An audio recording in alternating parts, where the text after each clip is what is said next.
Mazda makes a real extended range EV in the form of the MX-30 REV, which I got to drive for a few days.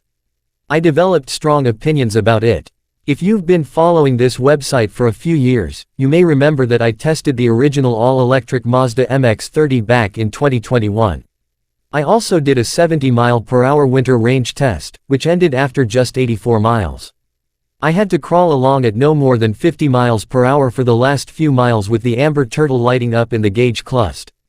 While I liked the MX-30 for the way it looked, its unusual interior with cork details, and its driving manners, its range wasn't enough.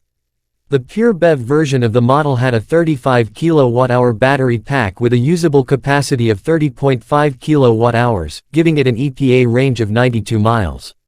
The 124-mile WLTP estimate always seemed very optimistic, virtually impossible to achieve outside laboratory tests.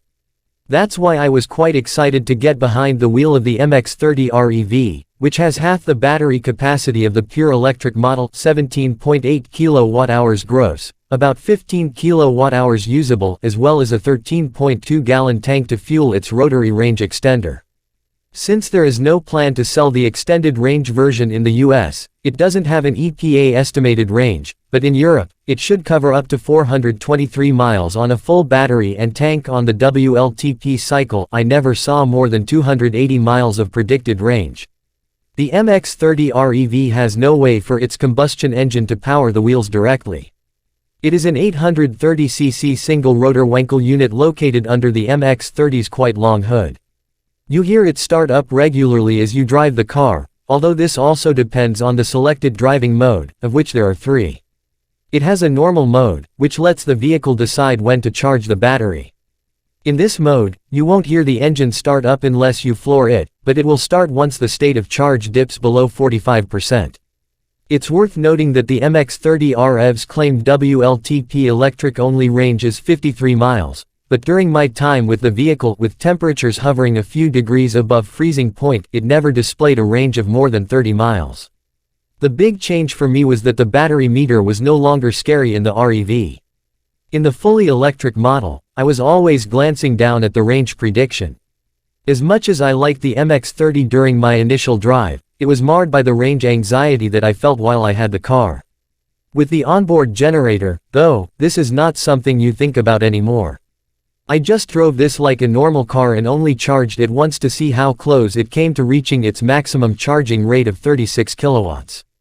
It's quite slow for an EV, but perfectly acceptable for a PHEV. It pulled about 26 kilowatts from a 50 kilowatts station with about 35% state of charge, but I had not prepared the battery for charging and, at that point, temperatures had dipped below freezing. While my experience with the REV was a lot more pleasant than with the BEV, I can't help but think that many people who buy it will never plug it in. This is a problem with all plug-in hybrids and EREVs. Used like this, the REV won't come anywhere near achieving its claimed 235 mpg 1L 100 km efficiency, although it should still average a respectable 32 mpg with a flat battery.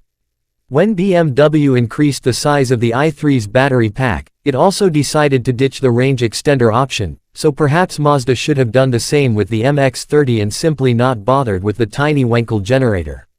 The pure electric MX-30's battery was quite small, and no matter how much Mazda insisted it was enough, buyers shunned the model to the point where you hardly ever see one on the road here in Europe.